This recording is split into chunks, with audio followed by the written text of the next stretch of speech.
नवचेतना idea video जन्मते 3 वर्ष मुलांच्या मातांसाठी।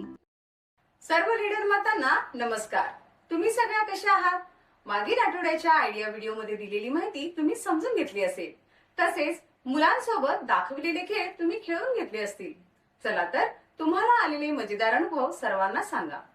आपले अनुभव सांगेपर्यंत व्हिडिओ इथे पॉज करूया। चला आता पुढची कृती करूया, जिचे नाव आहे मिळून काही करूया। या आठवड्याचा मजेशीर खेळ टॉवर बनवण्याचा चॅलेंज। सर्व मातांनी एका ओळीत उभे राहावे। त्यांच्या समोर टॉवरच्या स्वरूपात कागदी ग्लास किंवा कप ठेवावे। लीडर मातेने 1 2 3 बोलल्यावर सर्व मातांना एक ग्लास किंवा कप उचलून ठरवलेल्या जागेवर नेऊन तिथे टॉवर बनवायचा आहे। जी माता सर्वात आधी टॉवर बनवेल ती विजेता असेल। गरज असल्यास मातांना मदत करा। चला खेळ सुरू करूया।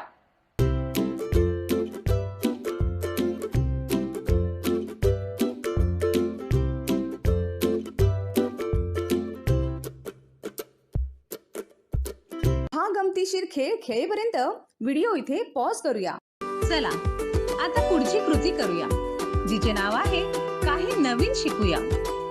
प्रसूतीनंतर आईची काळजी घेणे अत्यंत महत्त्वाचे आहे, कारण या काळात शरीर आणि मन दोन्हीमध्ये अनेक बदल होतात।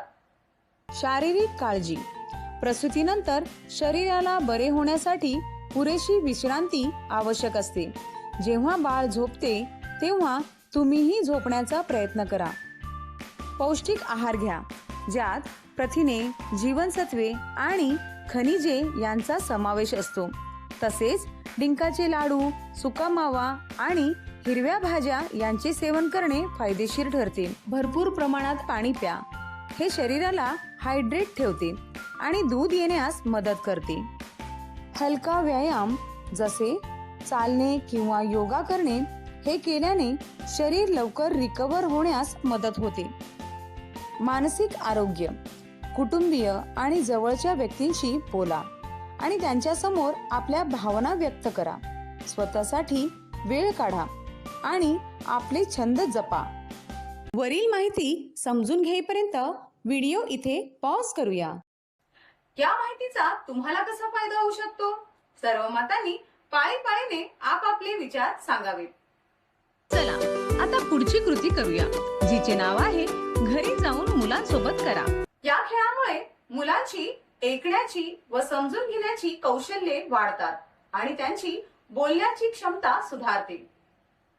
मुलाच्या जवळ बसून त्याच्याशी हसत खेळत गप्पा मारा।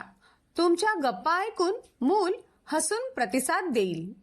मुलाचं नाव घेऊन त्याला हाक मारा। मूल लगेच तुमच्याकडे वळून पाहिल। मुलाला हात वर आणि हात खाली कसे करायचे ते दाखवा आणि त्यालाही तसेच करायला सांगा। मुलासोबत बसा आणि दरवाजाकडे बोट दाखवत मुलाला तो बंद करण्यास सांगा। मूल उठून दरवाजा बंद करेल। आपल्या मुलांच्या वयोगटानुसार खेळ समजून घेईपर्यंत व्हिडिओ इथे पॉज करूया। आशा आहे तुम्हाला तुमच्या मुलाच्या वयोगटानुसार कोणता खेळ खेळायचा आहे हे समजलं असेल। पुढच्या आठवड्याच्या मीटिंग पर्यंत दररोज काही वेळ काढून हे खेळ आपल्या मुलांसोबत नक्की खेळा। आजच्या कृती इथेच संपत आहेत। असेच नवे खेळ आणि माहिती घेऊन पुढच्या आठवड्यात पुन्हा भेटू।